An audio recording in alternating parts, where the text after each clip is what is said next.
بلند ترین سلام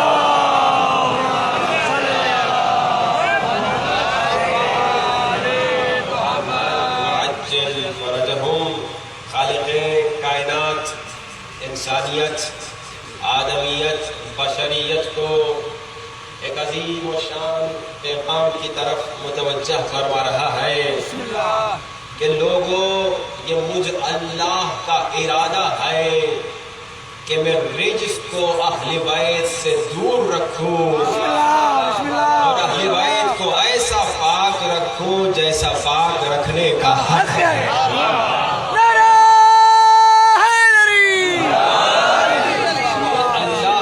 یہ اللہ کا ارادہ ہے، انما یرید اللہ۔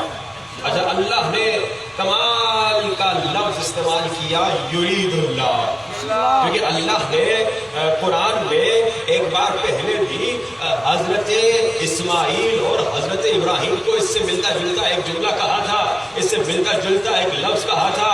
کیا کہا تھا؟ اے ابراہیم، اے اسماعیل، طہرا بیتی، میرے گھر کو صاف کرو، میرے گھر کو پاک کرو۔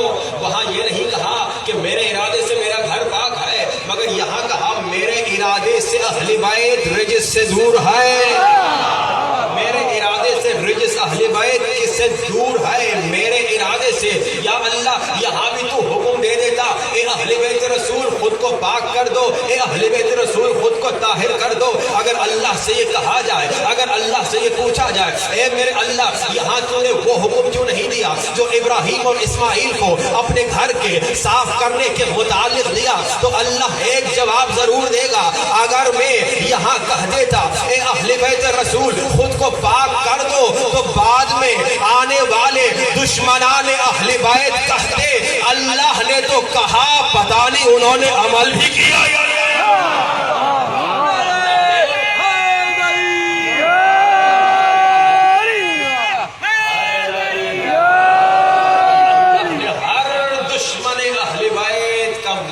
کرنے کے لیے کہا انما یرید اللہ۔ کہیں بھائی کو یہ نہ کہے کہ بھائی اللہ نے تو کہا تھا کہ بھائی خود کو پاک کرو، خود کو طاہر کرو، مگر پتہ نہیں انہوں نے طاہر کیا خود کو، پتہ نہیں انہوں نے پاک کیا خود کو یا نہیں کیا۔ اب کسی کو اعتراض کی گنجائش نہیں، کیونکہ اب انما یرید اللہ آ گیا۔ یہ اللہ کا ارادہ ہے کہ یہ پاک ہوں گے، یہ اللہ کا ارادہ ہے کہ یہ معصوم ہوں گے، یہ اللہ کا ارادہ ہے کہ یہ طاہر ہوں گے، یہ اللہ کا ارادہ ہے کہ رجس ان سے دور ہوگا، یہ اللہ کا ارادہ ہے کہ یہ صادق اور سچے ہوں گے۔ اس کا مطلب کیا ہوا؟ اس کا مطلب یہ ہوا، اب اگر کوئی اہل بیت کی طہارت پہ شک کر رہا ہے، وہ اہل بیت پہ نہیں خدا کے ارادے پہ شک کر رہا ہے۔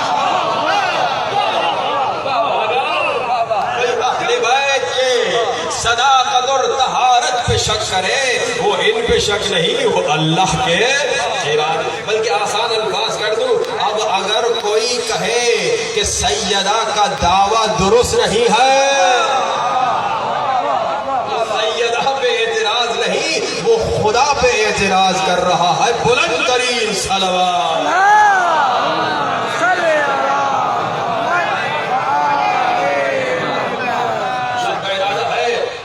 سیدہ پہ اعتراض کیا، اگر سیدہ پہ شک کیا تو سیدہ پہ نہیں بلکہ یہ اللہ کے ارادے پہ شک کیا، کیونکہ اللہ کہہ رہا یہ میرا ارادہ ہے کہ رجس اہل بیت سے دور ہے، رجس اہل بیت کے قریب آ نہیں سکتا۔ اب جب اللہ نے اتنا عظیم و شان مقام بتا دیا اہل بیت کا کہ اہل بیت پاک ہیں، اہل بیت معصوم ہیں، وہ بھی اللہ کے ارادے سے پاک اور معصوم، تو بارالہ کیوں ہر ایک آ جائے گا؟ اور ویسے آ بھی گیا، ہر ایک کہے گا ہمارا یہ بھی اہل بیت میں، ہمارا وہ بھی اہل بیت میں۔ اب ہر ایک کو اہل بیت میں ڈالنے کی کوشش کرے گا، تو خدایا ہمیں کیسے پتا چلے کون اصلی اہل بیت ہے، کون نقلی اہل بیت؟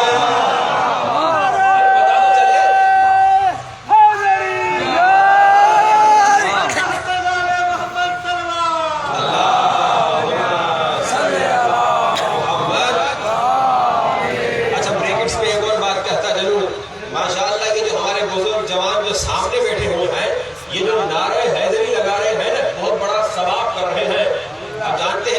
کیا ہے نعرے حیدری لگانے کا؟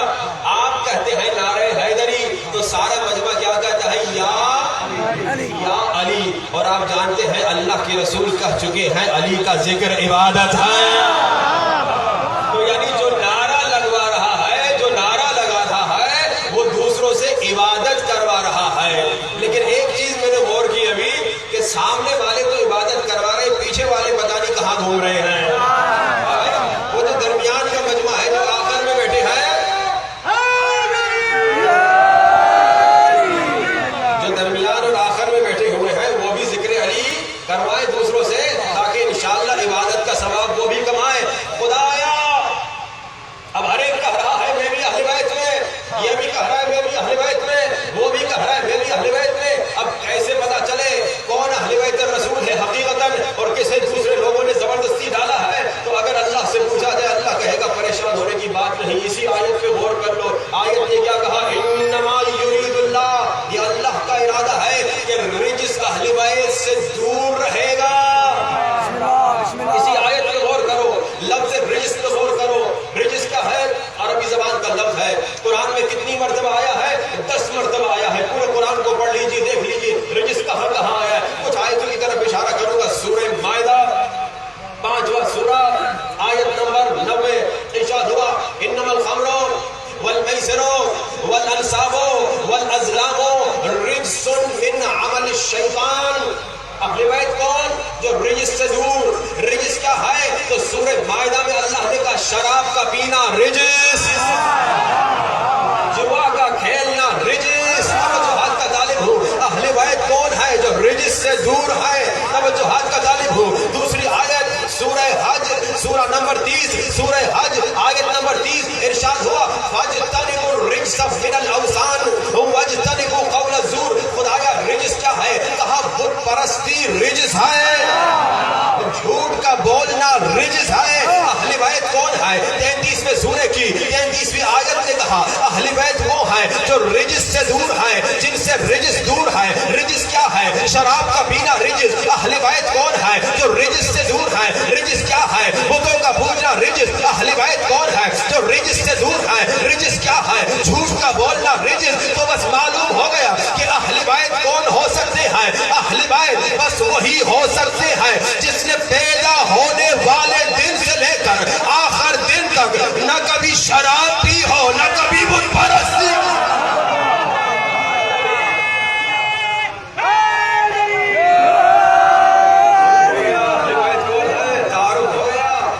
اسی لیے تو ہمارے بھائی بھی جب میرے مولا علی کا نام لیتے ہیں تو ہمیشہ کرم اللہ کہتے ہیں. آپ پوچھ لیجئے گا، کہیے آپ دوسروں کو کہتے ہیں رضی اللہ رضی اللہ رضی اللہ، جسے کہو رضی اللہ ہمارا کیا جائے، مگر دوسروں کو کہتے ہو رضی اللہ، علی کو کہتے ہو کرم اللہ. جب پوچھا جائے ہمارے بھائیوں سے تو ہمارے بھائی کہتے ہیں رضی اللہ اسے کہا جاتا ہے جس نے کبھی نہ کبھی زندگی میں بت پرستی کی ہو. اور کرم اللہ تعالی وجہہ اسے کہتے ہیں جس نے کبھی بتوں کو سجدہ نہیں بس اللہ کو سجدہ کیا. ہمارے بھائی بھی جب میرے مولا علی کا نام لیتے ہیں کبھی رضی اللہ نہیں کہتے. یا آج کل کے نئے کہنا شروع ہو گئے ہیں، لیکن ان کی کتابوں میں دیکھیے سب کہتے ہیں علی کا نام آتا ہے تو کرم اللہ کہتے ہیں. اقرار کرتے ہیں کہ علی وہ ہے جس نے کبھی بتوں کو سجدہ نہیں کیا.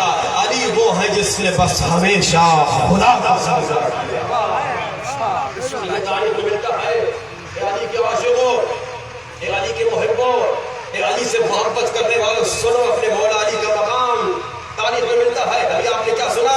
اہل بیت کون ہیں؟ اہل بیت وہ ہیں جن کے قریب رجس آ نہیں سکتا. اہل بیت وہ ہیں جن سے رجس کو اللہ نے دور رکھا ہے. رجس ابھی آپ نے سنا کیا؟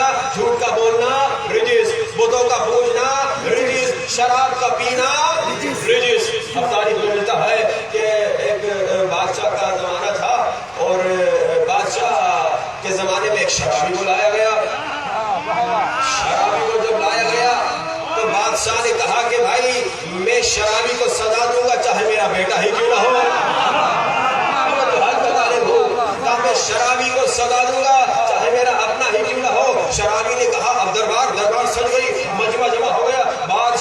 شرابی کو سزا دینے والا ہے. توجہات کا طالب علم ساتھ ہو. بادشاہ ایک شرابی کو سزا دینے والا ہے. اب شرابی چاہے بادشاہ کا بیٹا ہی کیوں نہ ہو, مجمع جمع ہو گیا, دربار سج گئی. ایک شرابی کو سزا ملنے والی ہے, سارے لوگ موجود ہیں. اب موجود ہیں, شرابی کو سزا ملے گی. شرابی کو سزا دینے کے لیے آگے بڑھے تو شرابی نے کہا مجھے سزا بس وہی دے جس نے خود کبھی شراب نہ پی ہو.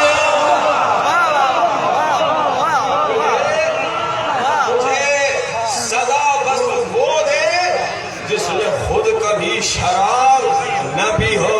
اب جو پوری دربار میں نظریں دوڑائیں سارے پرانے شرابی ابھی تو مومن ہو گئے تھے نا, سارے پرانے شرابی. تو اب پوری دربار میں سب کو کہنا پڑا نادے علیان, کہنا پڑا علی کو. بھائی ہم بھی اعتراض کرتے ہیں جب ہم نادے علی پڑھتے ہیں, کہتے ہیں کہ بدعت ہے نعوذ باللہ. ہم جب یا علی مدد کہتے ہیں ہم پہ اعتراض کرتے ہیں نا کہ بدعت ہے نعوذ باللہ. بھائی تاریخ اٹھا کے دیکھ لو, تمام اصحاب نے قدم قدم پہ کہا یا علی مدد. آپ یا علی مدد کہہ رہے ہیں, آج ہم یا علی مدد کہتے ہیں تو ہم پہ اعتراض بعد میں کرنا. اگر ہمت ہے تو اصحاب پہ اعتراض کر کے دکھاؤ. یہ جو ہم یا علی مدد کہتے ہیں یہ اصحاب کی سنت ہے. شرابی کو سزا دینی ہے. شرابی نے کہا مجھے سزا بس وہی دے جس نے خود کبھی شراب نہ پی ہو. اب جب تلاش کیا تو بس علی نظر آئے. بس علی مولا سے مدد مانگنی پڑی. یا علی آپ آ جائیے, ایک شرابی کو سزا دیجیے. شرابی نے شراب پی ہے اور شرط بھی رکھی ہے کہ مجھے سزا وہی دے جس نے خود کبھی شراب نہ پی ہو. اور جب ہم نے تلاش کیا تو آپ کے علاوہ کوئی اور نظر نہیں آیا. میرے مولا علی آ گئے. میں قانون ہے نا کہ سزا دینے سے پہلے مجرم سے پوچھو تم نے یہ غلط کام کیا کیوں. سزا دینے سے پہلے مجرم سے پوچھو یہ غلط کام تم نے کیا کیوں. میرے مولا علی آ گئے. ہری دربار میں مولا علی کھڑے ہیں. مولا علی کہتے ہیں اے شرابی ذرا یہ بتا تجھے کیا معلوم نہیں کہ شراب پینا حرام ہے. کہا مجھے معلوم ہے. تو پھر اے شرابی ذرا یہ بتا تم نے شراب کیوں پی. توجہات کا طالب ہوں. شرابی نے کہا میں نے شراب اس لیے پی تاکہ حق کو ظاہر کروں. میرے ساتھ ہے تو میرے ساتھ نہیں. ارے شراب کے پینے کا حق سے کیا لینا دینا. کہا یا علی میں نے شراب اس لیے پی تاکہ حق کو ظاہر کروں. ارے شرابی حق کا شراب سے کیا لینا دینا. شراب کا حق سے کیا لینا دینا. تو شرابی کہتا ہے میں نے شراب اس لیے پی تاکہ دنیا کو بتاؤں جو ایک شرابی کو سزا دینے کے قابل نہیں.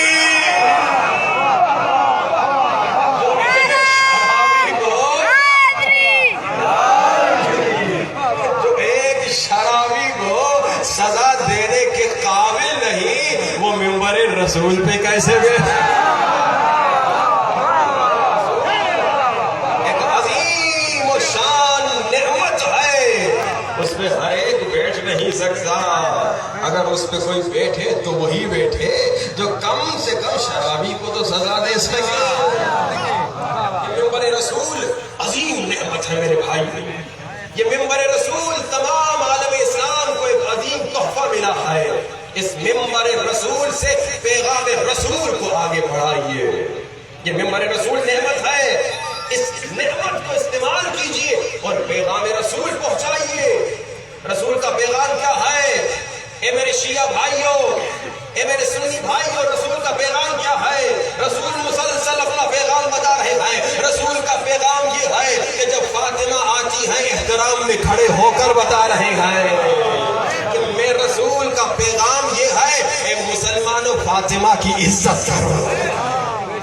یہ ممبر رسول ہے نا, اس میں